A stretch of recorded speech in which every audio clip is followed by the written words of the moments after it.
Welcome to Last Word, brought to you by Montgomery Bank. I'm David Jenkins. He's Chris Popes. I don't know what look he's giving there, but Chris, you know how we go golfing sometimes, and I always ask for, you always ask for mulligans.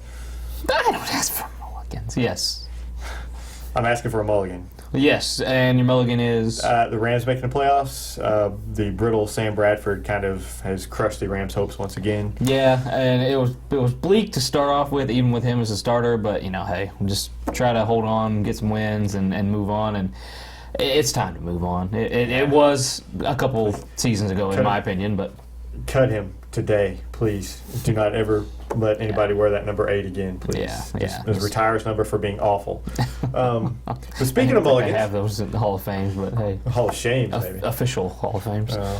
Well, speaking of mulligans, I think the Dexter basketball program kind of wants a mulligan for ever getting in the SEMO conference. They're kind of asking for one. They have been. It's the school board put it to a vote. They are back in the SEMO conference tournament, according to the school board.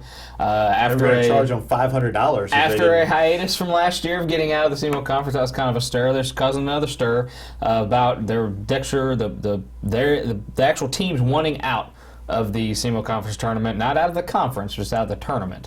Now, it might be conference as well, but I as think far they were as asking I know, out of the entire conference. everything. Yeah, Okay, all right. They're asking out of everything, and to me, I think that's kind of a mistake. If there's one conference you want to get out of, it's the Stoddard County Conference. In my opinion, that's just my opinion, but I understand where they're coming from. I understand the reasoning behind it. It's because that doesn't leave them much room as far as scheduling out of conference games. When you're in two conferences, you have to play your conference games. Doesn't leave much room, and as far as tournaments and everything goes, I think you only have maybe 2 games you can schedule. That's not even like that's not a conference game maybe or just, in a maybe tournament just game. one now that Kennett's in. Possibly. That's Kennett's been added. But that I understand where they're coming from, but I think it's a mistake. I think you want to play in the SEMO conference. They're traditionally going to be a stronger competition, and that can only make you better. And I know you want wins, and I know you want to get that, but I think that's a way to go. First off, it's a terrible idea to get out of SEMO conference. I was born and raised in Dexter, went to school there. You don't say. I know the history behind the Dexter playing in the Stoddard County Conference. Get out of that conference. What do you get from playing Bell City? What do you get from playing Richland except easy wins? You're not improving your team any at all. I know why has that not been brought up? Well, they need to get out because they're hamstrung by scheduling. We'll get out of the Stoddard County Conference. Get out of it. They keep saying, well, okay, we're one of the smaller schools in the SEMO conference. That's not true. That is completely false. They're the 5th. They're 5th out of the 9 teams in enrollment. Right in the middle. You don't hear New Madrid crying whenever they're having a bad team. Oh, we want to get out of the conference. We got tough. Get better. Yeah. And if get better. That's all I have to say is get better, because you're not going to get anything out of playing these Stoddard County schools if you want to win a district title. If you want to win a district title, you got to play in the SEMO conference. I agree, and all the district teams, you got to play them anyway in the district. Cape Central, Kennett, Sykeston, those are in your district. You've got to beat them anyway. Yeah. So get better, and I've heard they're going to be better. Yeah. Even I've talked to a coach Friday night, said they're going to be better. Said they looked a lot better, and so just every school is going to have ups and downs, and you just have to kind of go through the downs. Dexter's been through some downs, and are they going to be perennially a team that's going to contend for that conference championship in the SEMO conference? No, but it's going to make them better in the long run, like you said. So they're now to say that they haven't had much success in that SEMO conference. I think just 2 wins in their 2-13 in the tournament. But still, I mean, it's.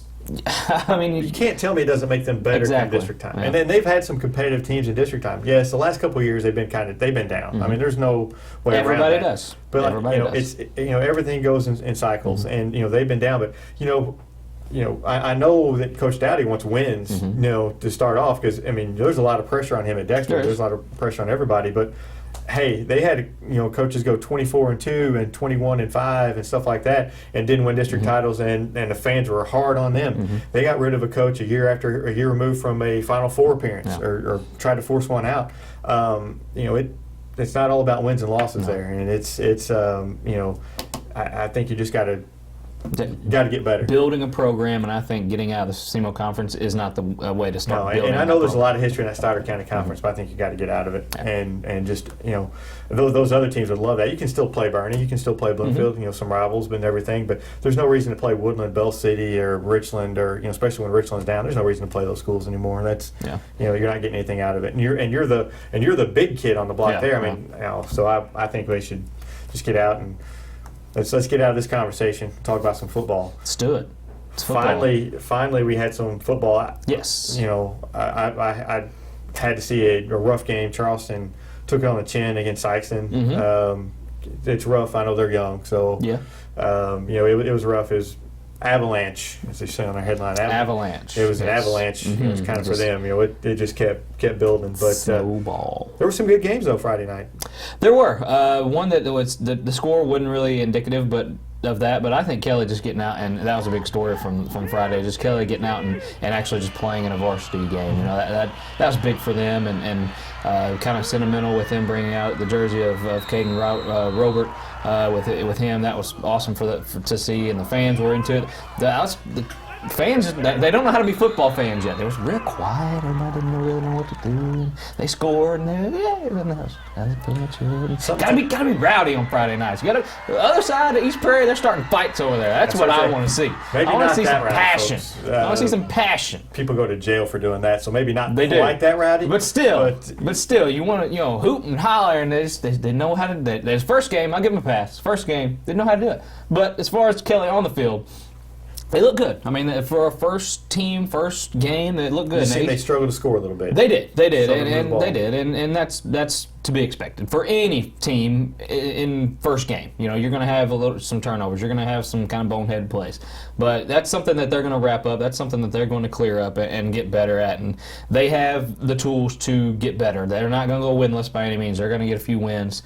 I don't know if this week's going to be one of those times where they get a win. I'm not sure. That's kind of a toss-up game against Crystal City, but we'll see as far as that goes. Well, we'll talk a little bit about this weekend. I think the game of the week has got to be Malden at Crothersville. No doubt about it. Is this the year Malden finally knocks off Crothersville and ends their district dominance? I know that Malden's not beat them since 2007. It's been a while. I know it's been a long time. And was that? I'm sorry. Was that the year that Crothersville didn't even have a school, or like the tornado blew through there at that time? Was that it? I don't think so. I think that was earlier. Earlier? That was the year that Crothersville was kind of down just a little bit. But I believe that was before Coach Morgan came on. But it's been a while, and it's Malden came close a few years back. I remember with Tanner Murphy as quarterback. I think they lost by 2, but last year everybody kind of thought Malden was coming up. Crothersville handled them twice, right? Last year. You look at last week. Malden rolled over New Madrid, but to me that's not impressive. New Madrid's not very good this year. They're gonna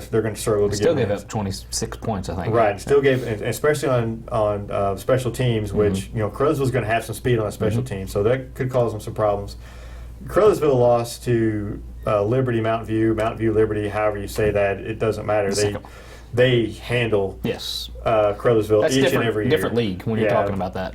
You can't, they're just a better program out there. They're just better, and I don't put too much stock into that. And so, I mean, until in order to be the king, you got to beat the king. And Crothersville is on top right now, and I'm going to pick them to win until someone finally knocks them off in Class 2. I completely agree. And Malden they're seen as that on the team. This is their chance. This is their year to do it. And a lot of people are jumping on that bandwagon right now, but I think that's a bad idea for right in the second week. Crothersville, they know that Malden's going to gun for them. They know that this is the time that they're going to try and beat them this once out of 20 whatever 10 years whatever, or twice out of last 10 years.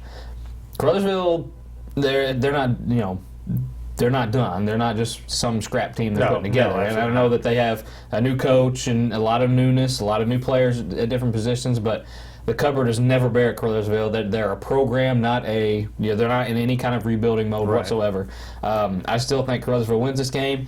Now, it's not going to be a 62-20 victory, I don't think. It's going to be a little closer. I think it's going to go down the wire. I think it's going to be closer. And I think playing in Crothersville is going to help them also. That will help. It's tough to play there, and I think that's going to help them. I think Crothersville is going to slip by But that doesn't mean that Malden isn't going to come back and Absolutely maybe knock not. them off in district somewhere down the line. That's a Or possibility. even sneak up and win this game. I'm not saying that. I'm not saying that at all. But I would not be shocked to see Malden win this game, but I'm going to pick Crowsville until someone beats them in Class 2. Until any SEMO school beats them in that lower exactly. rank. Yeah. Because really, especially in Class 2, it's been a long time since Class 2 schools beaten them, and in Southeast Missouri that is, and Liberty, Mountain View, whatever, they handle them every year. They put they kind of take them to the woodshed every year. Did it last year and the year before. Yeah.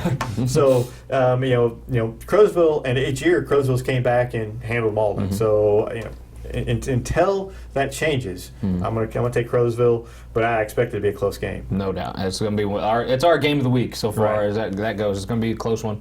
Another close game possibly that we could see.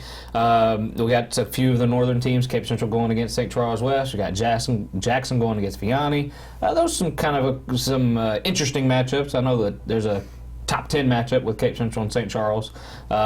I think I got Cape Central winning that one. I got Jackson. I'm going chalk with the home teams there to win those. As far as that goes, any other close games that we can maybe think of this? Well, I'm with you on those two. I'm going against my gut. My gut always tells me whenever a local school plays St. Louis school, you go St. Louis. But I'm going to take Cape Central. I'm going to take Jackson, even though Jackson's on the road at Vianney.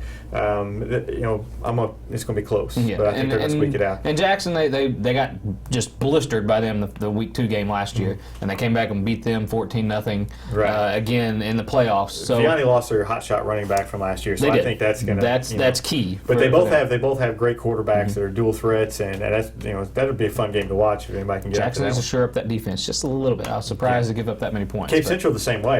They gave up 34. St. Charles West, they can last year Cape Central's MO was we're going to outscore you. We ain't going to stop you. We're going to outscore you, and they're capable of doing that. Yeah. Then they ran into Webb City. They did, and then Webb City said no. Where are you, Huckleberry? Webb City does that a lot, though. Yeah, that's Webb City does that to Class 6 schools. So really, I think everybody else. I don't see any close games. Although we talk about Crystal City, Kelly. Crystal City can score. Kelly struggles to score. I'm going to take Crystal City in that game. I think that one could be close, but I think Crystal City's going to pull it out. They're not world beaters by any means, but I think they're going to pull that one out just because they have the ability to score a little bit. Sykeston, do they score 60-something points again this week? If they want. I don't think they will. Just a bad case. Charleston just kind of things like we said earlier snowballed on them, and they just kind of got out of hand real quick.